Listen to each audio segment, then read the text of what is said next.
Hello everyone, welcome to Legal Darshan. In today's video, we are going to look at case number 82 in the list of AOR leading cases. And the case is titled as Mineral Area Development Authority, which is MADA, versus SAIL, Steel Authority of India.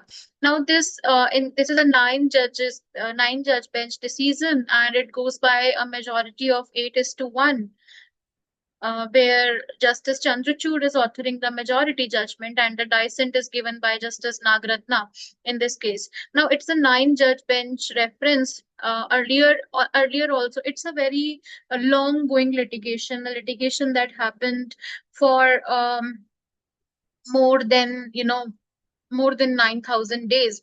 Now, herein, the main question that comes before the bench is with respect to the Mines and Minerals Development and Regulation Act of 1957, which is referred to as MMDR Act herein. And the question that is posed before the court on the screens are the issues that is before the court, and the issues are that whether the royalty that is paid under the MMDR Act in section 9 read with section 15, whether it is a tax or not.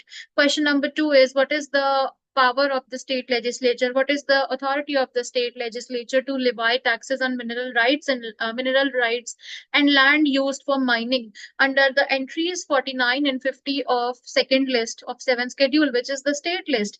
And what is the impact of MMDR Act on the legislative competence of the states to impose the tax, right? Another question that court is looking at is, there is entry 54 of union list, also entry 54 of list 1 in the 7th schedule also, which is dealing with the mining rights as well. Now, what is the interplay between entry 49 and 50 of the list 2 and entry 54 of the list 1? That is also something this particular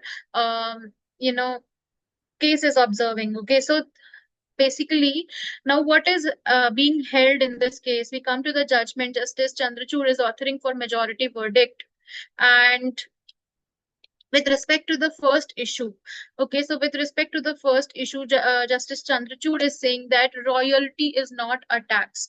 Now, this case is stemming from two previous litigation, one being the India Cement case and another being the Kesoram case, in which there are two verdicts. India Cement basically saying that royalty is a tax, whereas in Kesoram, it has been said that royalty is not a tax, just because royalty is just like lease, that it is the payment made in the terms of lease that the person holding the mine is paying to the government, right? So court is overruling India Cement decision and holding that royalty is not a tax, but rather it is a contractual payment that is made by the lessee to the lessor for the rights to extract the minerals, right? It is not a tax imposed by the state. The liability to pay royalty arises from the mining lease agreement and not from a statutory tax imposition. That is what Justice Chandrachud is also deciding here. And he's saying that payment made to government cannot be deemed to a tax merely because statute provides for their recovery as arrears, right?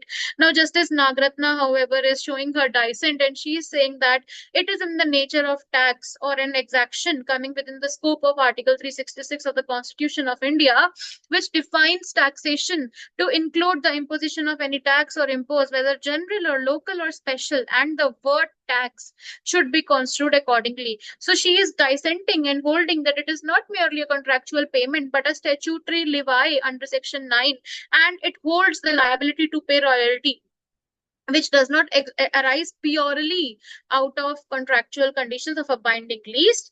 Payment of royalty to government is a tax in view of entry 50 list 2, being subject to any limitation being imposed by Parliament in the context of entry 54 list 1 read with section 2 of the MMDR Act. Now, with respect to another issue that is arising in this case is that whether state legislatures have authority to levy taxes on mineral rights and land use for mining under entries 49 49 and 50 of list 2, which is the state list of the 7th schedule of the Constitution, the 8 judges who are sitting in majority and the judgment being authored by Justice Chandrachud is upholding the legislative competence of state legislature to impose taxes on mineral rights and lands used for mining under entries 49 and 50 of the list 2 of the 7th schedule. The MMDR Act, the court says that MMDR Act does not impose any limitation on this power, as it primarily deals only with regulation of mines and minerals development under entry 54 of the list 1, right? So the legislative parliament is not having the legislative competence to tax mineral rights, but rather the state legislatures have. Now, Justice Nagratna is also writing her dissent here, and she says that entry 50 list 2 deals with taxes on mineral rights and is subject to any limitation imposed by parliament. She says that the term any means the limitation could be in any form, and parliament by law may make any provision relating to mineral development. Any limitation means the widest possible meaning that can be given to it in the light of the written provision. Now, coming to another issues of this case. Now, the third is that what will be the impact of MMDR Act on the legislative competence of the state to impose taxes on the mineral rights? This is also one question, and the impact when we are assessing, the court is clarifying that land in entry 49, it includes mineral bearing. It includes mineral bearing land and allow the state to levy such taxes on the land. The term land is not just the surface, but it is also the surface and subsurface, which includes minerals, and therefore state legislatures are enabled to tax on the mineral bearing lands as well. Now, court herein is also directing that this judgment will apply retrospectively from April 1, aligning with the decision given in the case of Kesoram Industries Limited, and the court waived of interest. Now, the court, because this judgment is being decided in 2024, when half of the 2024 has passed away, and the litigation dates back to 3 decades before, and the court herein is basically saying that yes, court nearly 3 decades before, and the court herein is basically saying that the interest and penalties on taxes that were due before the judgment of this case, which is July 25th, 2024, shall be waived off, and the courts allowed a 12-year period, okay, starting from reckoning from April 1, 2026, so that the dues that are to be paid in installment can be paid in installments by the person. So now this judgment is also having a retrospective effect, and when we look at the interplay between entries 50 of list 2 and entry 51 of list 1, there is a partial subordination visible, but then again state have the legislative competence to enact laws with respect to taxing the mineral lands, right?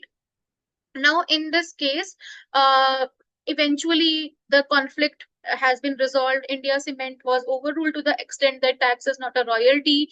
Kesoram was upheld, and the 9 judges bench basically ruled in the favor to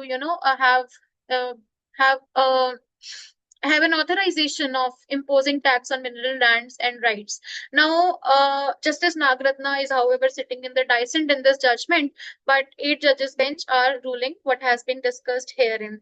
So thank you everyone for watching. Please stay tuned with us on Legal Darshan, and for more such videos, we will be uploading them sooner in a quick while. Thank you for staying. Have a nice day.